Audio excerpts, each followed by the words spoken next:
Hi, everyone. Welcome back. This is the Obligations of Memory podcast. I'm Jeffery Giesener, founder, and for the Jewish Culture and Holocaust Remembrance Group of Facebook and YouTube. This is our fourth episode with Mark Newhouse, the award-winning author of the Devil's Bookkeepers trilogy.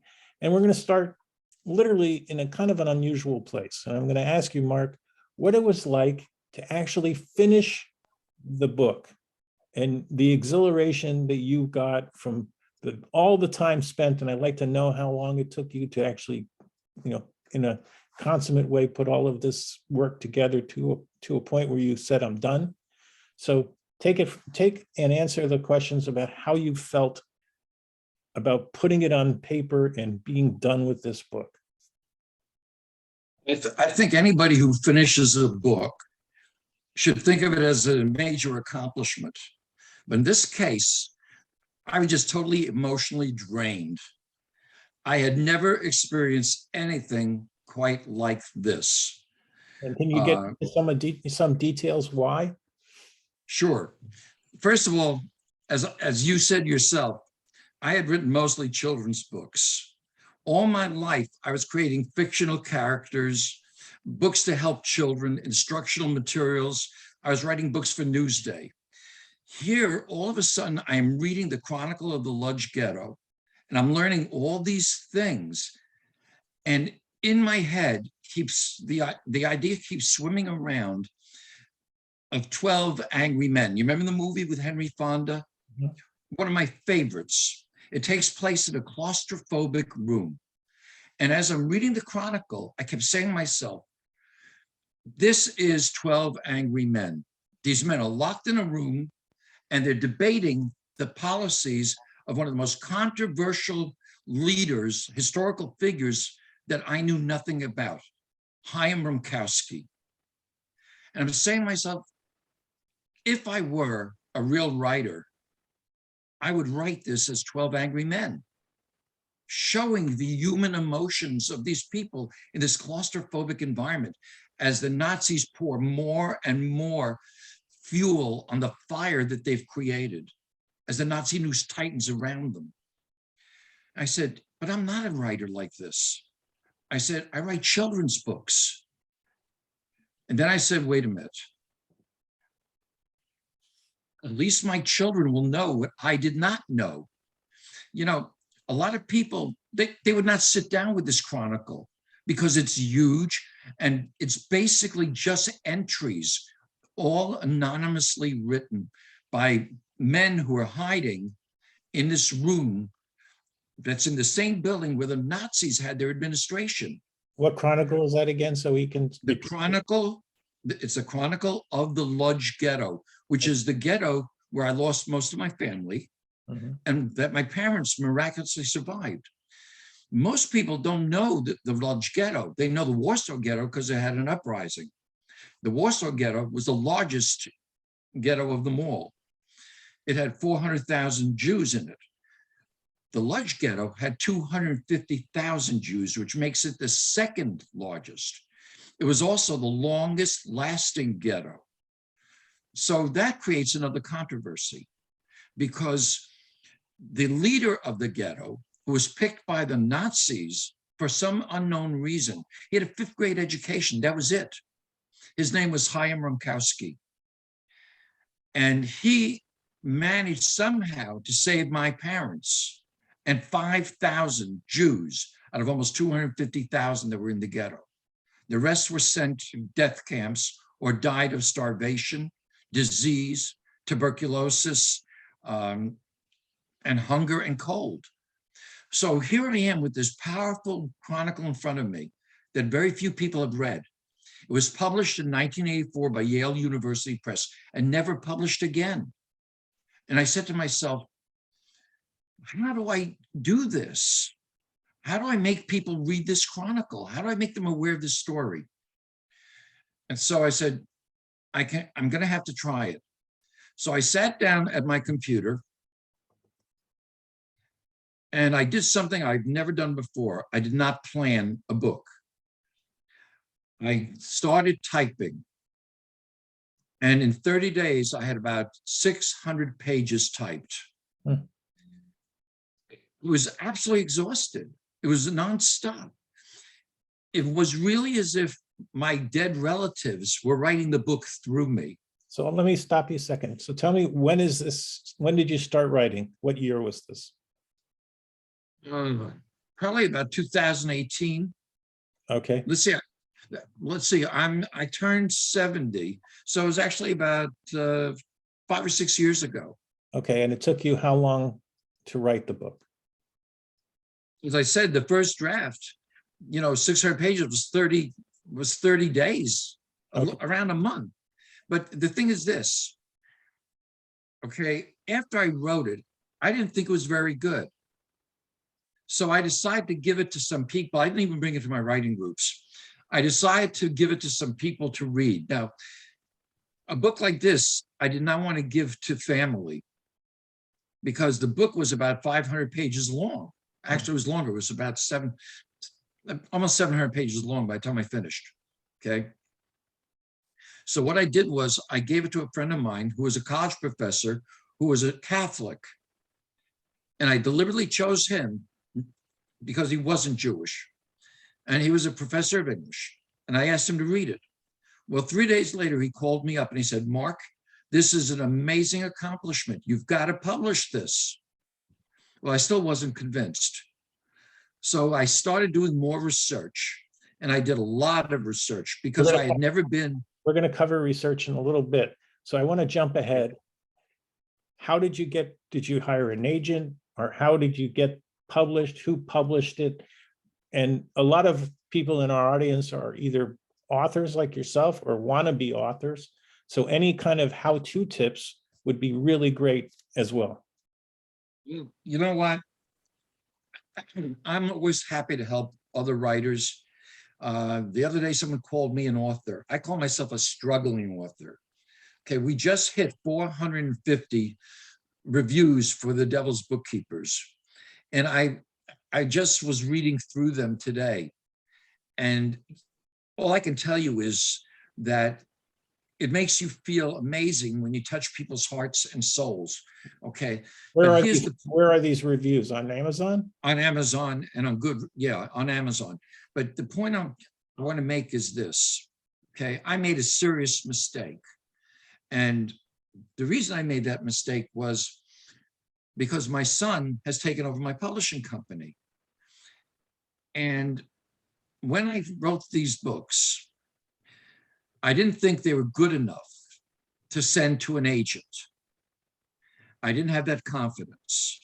I'd had 2 agents before, and both had been very difficult situations. And so I'm 75 years old, and I thought to myself, do I really want to go through that again? Do I want to get an agent, which takes a lot of time? If you face a lot of rejection, I have a room full of wallpaper of rejection letters, okay? And I said, okay, my son is a publisher. I'm going to give it to him, but I still wasn't ready. I'll tell you what I did. I gave it to other people to read. And they all came back with very positive feedback. And then I started reading it to my writing group. And that met on a weekly basis. And when I would read it out loud, chapter by chapter, they were spellbound by the book and by the characters. And one of my problems as a writer, which is why I wrote a lot of children's books, was I had never been able to fully develop character. In this book, the characters just seemed so real to me that I felt as if I was writing something that people would identify with.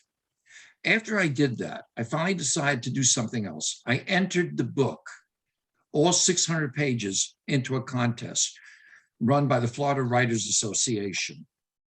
And the book became a finalist in the competition.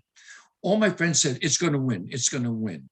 Well, the shock was it didn't win. And what happened was, in this contest, you get the judges' comments. And one of the comments was that the book sagged in the middle. Well, rather than getting discouraged, I read the book over again. And I said, you know what? The judge was right.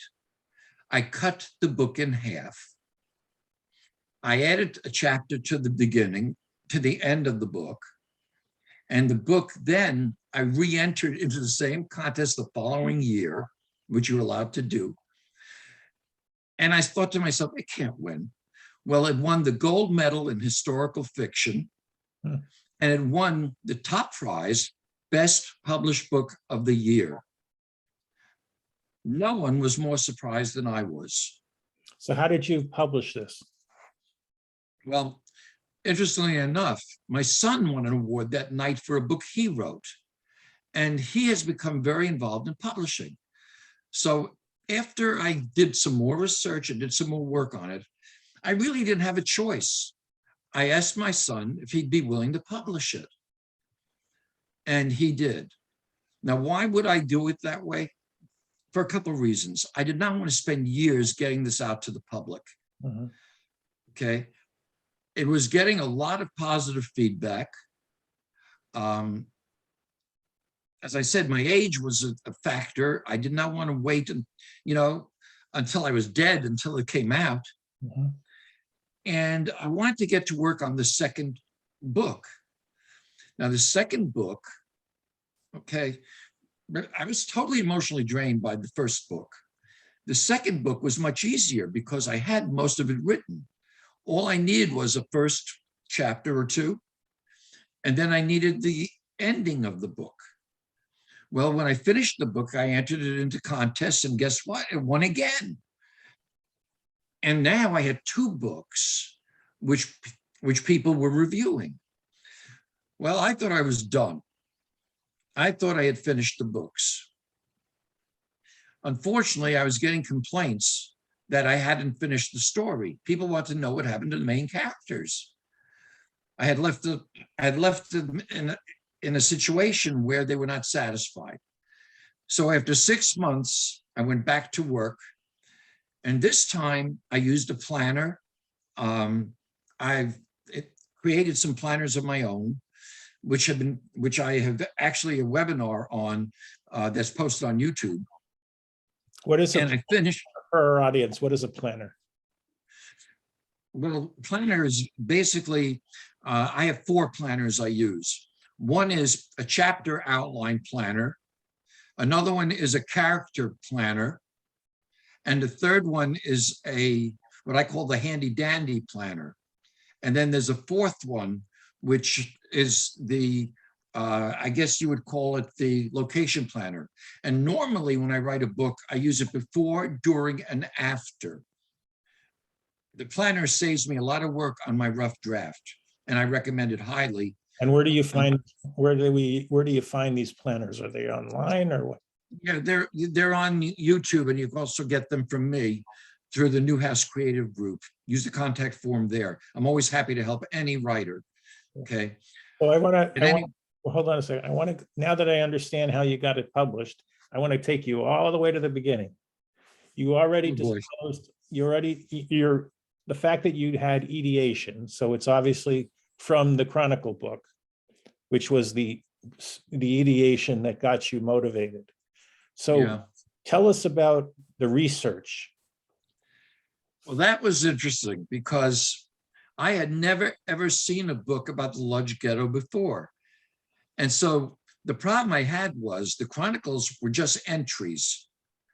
Entries don't show you how people dressed. They don't tell you what the streets were like. Were they dirt roads? Were they cobblestoned? Were they concrete? Were they asphalt? I had no idea. What was the transportation like? I had no idea. So I didn't know what to do. I discovered that there were photographs that were taken in secret by 2 men who risked their lives to take these photographs. One of them was Henrik Ross, and the other one was Mendel Grossman. And so I found these photographs, and I studied hundreds and hundreds of photographs. And using planners, I wrote down things like what the roads were like, what the buildings were made of, what a typical Holocaust room was like. After doing that work, I then went to some primary sources. I read the Chronicle over again, but I also read books such as the Lodge Ghetto, Inside a Community Under Siege, which was put together by Alan Adelson and Robert Lapidus.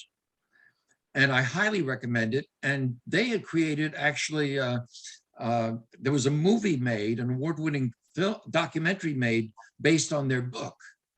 And then I went to probably the most famous books about the Lodge Ghetto, which was by Isaiah Trunk. And it's called The Lodge Ghetto, A History. And it's a collection of different parts of firsthand recordings, diaries, chronicles, and journals. And I read every last one of them, taking notes on every single thing I could find. So you said it took you 30 days to get the dump of this, but how long was your research process ahead of time? Only about 2 years. Okay, so you really have spent 2 full years immersed in this story. So I'll go and ask Linda, through you, how does Linda deal with an author who's spending 2 years of his life researching, cutting out time away from the relationship of husband and wife? And you must have an amazing wife, just in the fact that she's enabled you to be able to take this time away from your family life. Well, first of all, you're absolutely right. She is amazing. Okay. And she really is not into writing. And she does sometimes feel like, I spend too much time. But when a project arouses my passion, and that's the first thing I look for in a writer, passion. Okay. When it gets me going, you can't stop me. I wake up 3 o'clock in the morning and I'm writing. And I go to bed 1 o'clock in the morning and I'm writing. I have a terrible habit. I get up early every morning, and that's when I do my writing. And in this particular case, she was really surprised that I was doing this, work. And I don't know, again, I wasn't doing it to get published. I was doing it because I had passion to tell this story. And the more I was doing it, the more I felt as if someone else was doing it through me. Mm-hmm. Very interesting. So now you're talking about your research. Now let's talk about, and any how-tos for our audience about doing research as a writer, not necessarily as a Holocaust writer, but as a writer. There's a lot of, things that people don't understand, I think, about writing. For example, fiction. Do you have to do research for fiction? The answer is absolutely true. Mm-hmm. Years ago, I wrote a mystery story, a book, a mystery, and it was set in the 1950s. And one of the clues were fingerprints left on a plastic water bottle. Well, I brought it to my writing group and they loved the story, but one of them very astutely pointed out there were no plastic water bottles in the 1950s. So even in fiction, research is critical. Okay, you'd be amazed how readers catch these things. Interestingly enough, I was talking about my books, and it took me a long time, by the way, to talk about the Holocaust, because I knew so little about the Holocaust itself. I knew what the schools taught us and the basics, but I didn't know the human story. Okay. And that's what I want to capture in this book, the human story. Someone said I brought a human face to the numbers. We hear the numbers all the time, but what historical fiction can do, and this is important to understand, because I actually had someone ask me this question. She said, why do we need historic fiction? We have firsthand accounts. And I said, there are very few people who are going to sit down with the actual chronicle of the Lodge Ghetto, pour through all those entries, and stick with it till the end. Historical fiction, when it is done honestly and with research, can bring thousands and thousands of people to an unknown story. People don't know about the Lodge Ghetto and its leader. Do you know how many people have read your books to make that? Let's, I've had people from Canada, India, the United Kingdom, Australia, all write reviews of my book. I have over 450 reviews now just on Amazon. Now, that doesn't sound like a lot, but thousands of people have read my book. Okay. I believe we're up to almost 10 million pages read on Kindle. Wow. Which, great. you know, it's something. And I will tell you something else.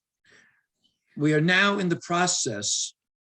We have a producer who is interested in putting together either a miniseries or a movie based on the books.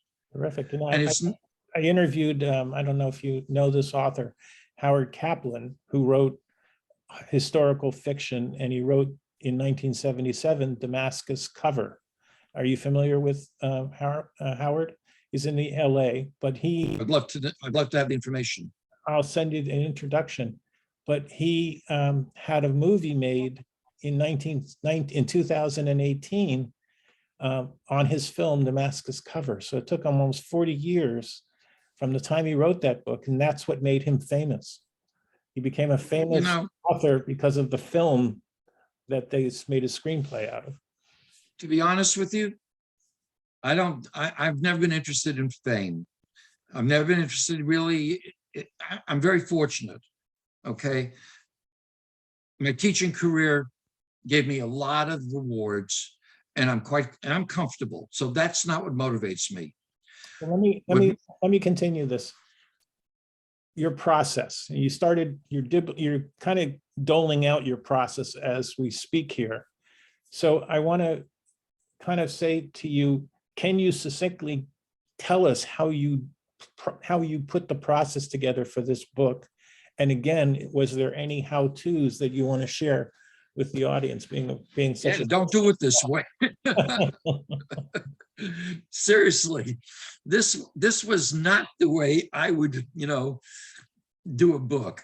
There are people who fly by the seat of their pants. And what they do is they hit the paper and they start writing right away. And I remember my students in school, if I gave them an essay or an assignment to do, all of a sudden you'd hear someone crumpling up their paper and going, I messed up. Well, when you use a planner and you plan what you're going to write, even minimally, it can save you the trouble of doing this business of flying by the seat of your pants. Some people love that excitement. Okay.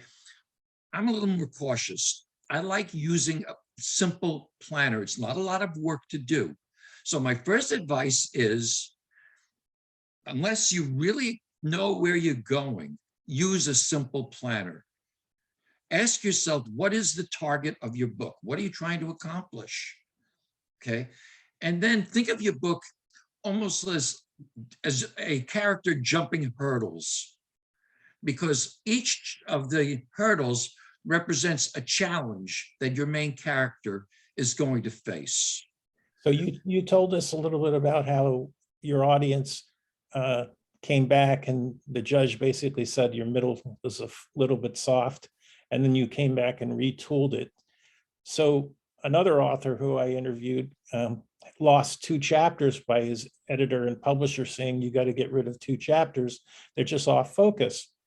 And we took an episode and talked about the 2 chapters that he lost, and they were fabulous. Yes, they were not terrifically on point for the book.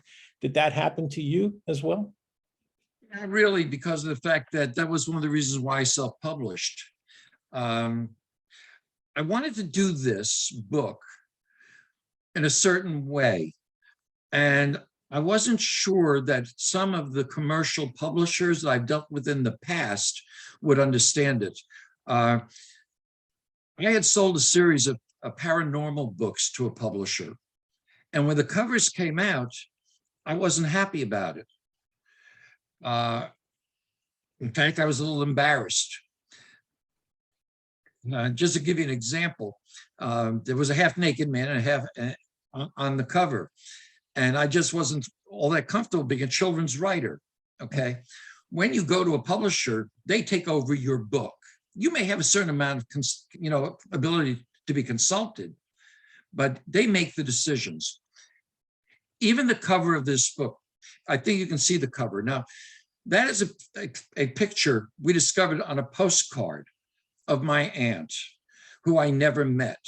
She was killed during the Holocaust. A commercial publisher would never have allowed me to create this kind of a cover. They would probably want something a lot more flashy, but I wanted to honor my aunt. And when you look at my books, the covers, may not be the most enticing, but they are appropriate for what I was trying to accomplish. This is the face of a real person. Yep. So would you believe we're already almost at the 30-minute mark of this episode? So I want to kind of go and give you sort of the last words here as to kind of wrapping up this book, why the audience should buy it on Amazon. It's called The Devil's Bookkeeper by Mark Newhouse. What do you want the audience to know about this book and why they should buy it?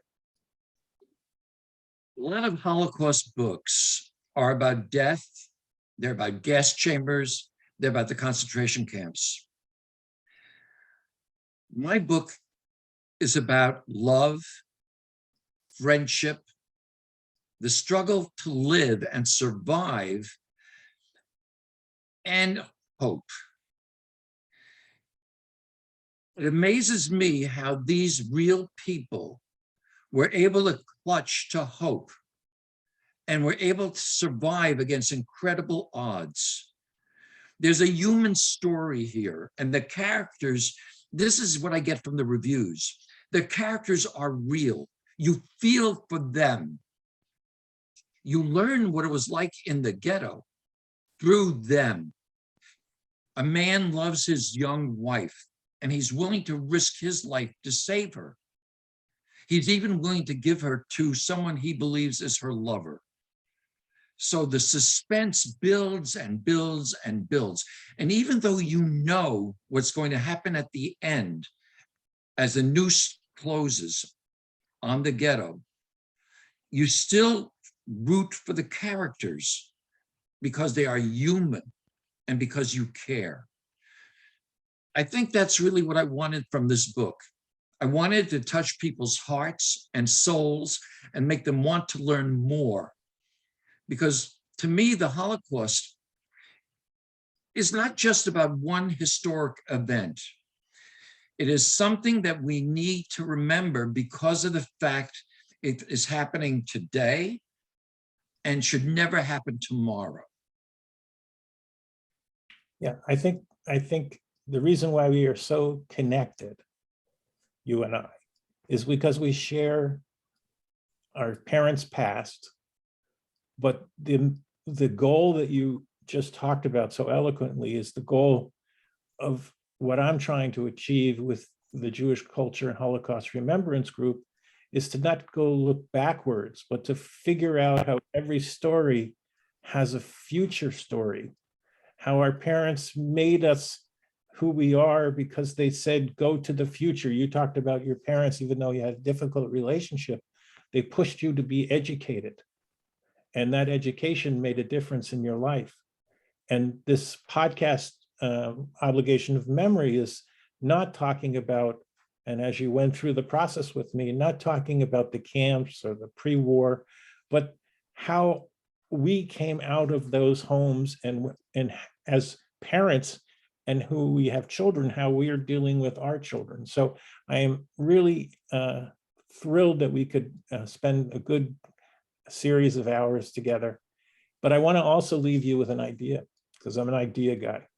So since you're a children's book author, and you indicated that your son really kind of beat you up in the interview because it wasn't for children. Your talent, Mark, would be totally something that the world would benefit from if you could take what you have achieved in the writing and make it for age-appropriate children. And it could be a very, very powerful way to teach the lessons of you talked about you were bullied. Yeah. You talked about how you were hated and you grew up. And those children who are in preschool today, and I know because I do programs for the group, and we talk about the Butterfly Project, who's all about sharing the Holocaust of the 1.5 million children who were murdered in the Holocaust with children. You have the talent and the content to bring a new children's book that has not been done before about the Holocaust. So I'll let that ruminate in your mind. Great minds think alike, because our newest book, which won a silver medal in the Florida Writers Association competition, is called My Family Secret, The Holocaust.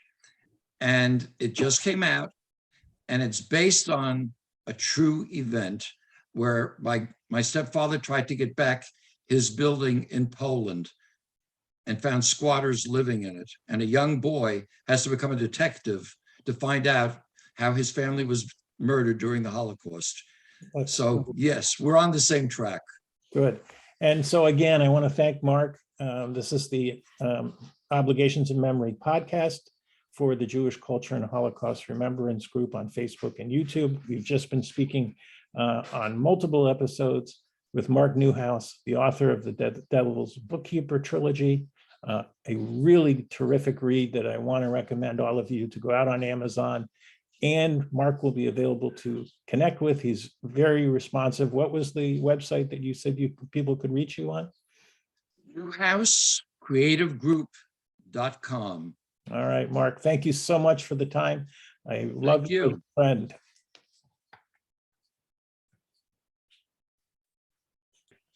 I will try. A while ago, someone asked me why we're so obsessed with the Holocaust after all, it took place 75 years ago. And in a sense, it makes a very important point, because when you treat the Holocaust as an isolated incident, as something historic, you have to compare it with people who have suffered more. For example, the slaves in America, the Native Americans. So what makes the Holocaust so unique was something that really puzzled me, and I had to think a lot about. And my answer that I finally came up with to this gentleman was that other people have suffered. You can't quantify suffering. Suffering of one child or 1 million children is still suffering. So the answer has to be, what makes the Holocaust unique? Well, to me, what makes it unique is, one, it was state-sponsored. Two, it was illogical. Germany was in a war. They were using their manpower, transportation, finances, resources for an illogical purpose, constantly moving Jews from this place to that, creating machines to kill Jews. For what reason? There was no real reason. Third, it took place in a very limited amount of time. From 1939 to 1945 is only 6 years. That's unprecedented. There's never been a time in history where the number of people of one group were systematically annihilated like this. And finally, it was mechanized. They found mechanical ways to kill millions of innocent, unarmed civilians, people who had no weapons, who bore no animosity in many cases towards the Germans in the very beginning, people who felt the Germans were civilized and had accepted them in their community. So yes, the Holocaust is one of many tragedies, and it should be treated as not more suffering, but as unique because of the way it was created, the way it was done. That's what makes it such an amazing, destructive example for us to always keep in mind that it can happen again. And if a ruthless ruler does ever come to power, it could happen again. That is why I think the Holocaust must be remembered and must be taught. Thank you, Mark. You're listening to the Obligations of Memory podcast with Mark Newhouse, award-winning author of The Devil's Bookkeeper. Thanks very much for joining us.